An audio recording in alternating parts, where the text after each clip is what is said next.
राहुल गांधी के ज्योतिरादित्य सिंधिया पर दिए एक बयान के बाद एमपी की सियासत गर्मा गई है। दरअसल राहुल ने कांग्रेस के एक कार्यक्रम में कहा कि सिंधिया बीजेपी में कभी सीएम नहीं बन सकते, तो वहां बैकबेंचर ही रहेंगे। जिस पर सिंधिया ने जवाब दिया कि उनके पार्टी में रहते हुए इतनी चिंता करते तो बात अलग होती। बीजेपी ने नसीहत दी कि राहुल को सिंधिया की नहीं बल्कि कांग्रेस की चिंता करनी चाहिए। अब सवाल यह है कि क्या ज्योतिरादित्य सिंधिया बीजेपी में बैकबेंचर्स हैं? सवाल यह भी कि राहुल गांधी ने यह बयान क्या किसी खास रणनीति के तहत दिया है? सिंधिया के सामने कांग्रेस कार्यकर्ताओं के साथ काम कर संगठन को मजबूत बनाने का विकल्प था। मैंने उनसे कहा था कि आप मेहनत कीजिए, एक दिन मुख्यमंत्री बनेंगे, लेकिन उन्होंने दूसरा रास्ता चुना। लिख कर ले लीजिए, वो वहां कभी मुख्यमंत्री नहीं बनेंगे, उन्हें वापस यहीं आना होगा। मध्य प्रदेश में हुए सत्ता परिवर्तन के ठीक 351 दिन बाद कांग्रेस नेता राहुल गांधी ने एक बार फिर उस घटनाक्रम को ताजा कर दिया जिसके चलते मध्य प्रदेश में सत्ता पलट हुआ। दरअसल दिल्ली में युवा कांग्रेस कार्यकर्ताओं को संगठन का महत्व समझाते हुए राहुल ने ये बात कही।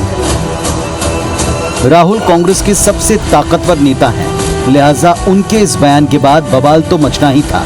राहुल के बयान पर खुद सिंधिया ने उन्हें पुराने दिन की याद दिलवा दी। इतनी चिंता राहुल जी को अब है, काश उतनी चिंता होती जब मैं कांग्रेस में होता। इससे ज्यादा मुझे कुछ कहने की जरूरत नहीं। सिंधिया जब कांग्रेस में थे तब हम उम्र होने के नाते उनके राहुल गांधी से अच्छे रिश्ते थे, लेकिन ये सियासत का तकाजा है कि आज दोनों एक दूसरे के सामने खड़े हैं। वैसे राहुल के इस बयान से सवाल उठे, क्या राहुल गांधी ने बयान किसी रणनीति के तहत दिया? इस तरह का बयान देने के लिए राहुल ने ये वक्त ही क्यों चुना?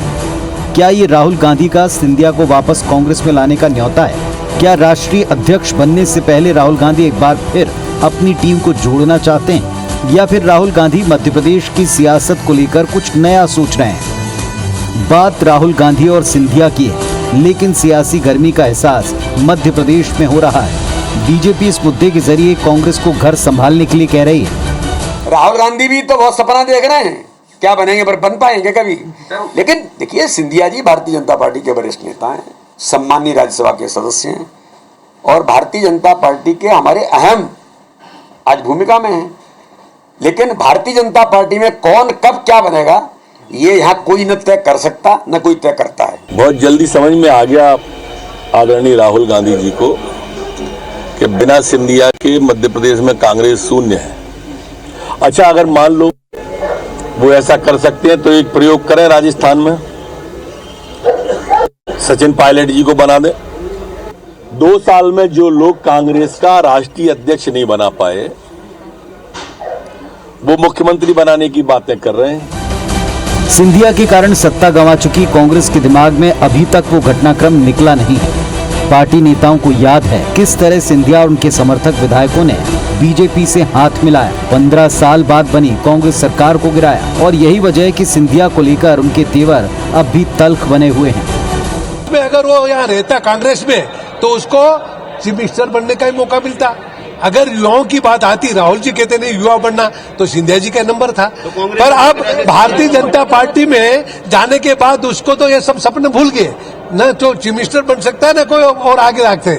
2022 में उनकी हालत अलग और ज्यादा बदतर कर देंगी। वो दुर्भाग्य है सिंधिया जी का।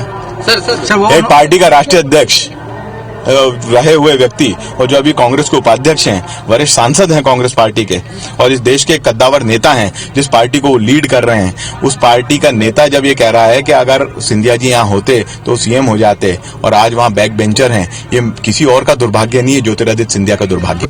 वैसे सिंधिया के बीजेपी ज्वाइन करते समय कहा जा रहा था कि उन्हें केंद्र में मंत्री बनाया जाएगा, लेकिन वैसा अब तक कुछ हुआ नहीं। दूसरी तरफ उनके समर्थकों को निगम मंडल में एडजस्ट करने की भी बात थी, लेकिन वो नियुक्तियां भी अभी तक नहीं हुई। ऐसे में राहुल का राग सीएम आने वाले दिन में जमीन पर क्या असर दिखाएगा, ये देखना दिलचस्प होगा। नवीन सिंह के साथ सुधीर दंडोतिया, IBC 24 भोपाल।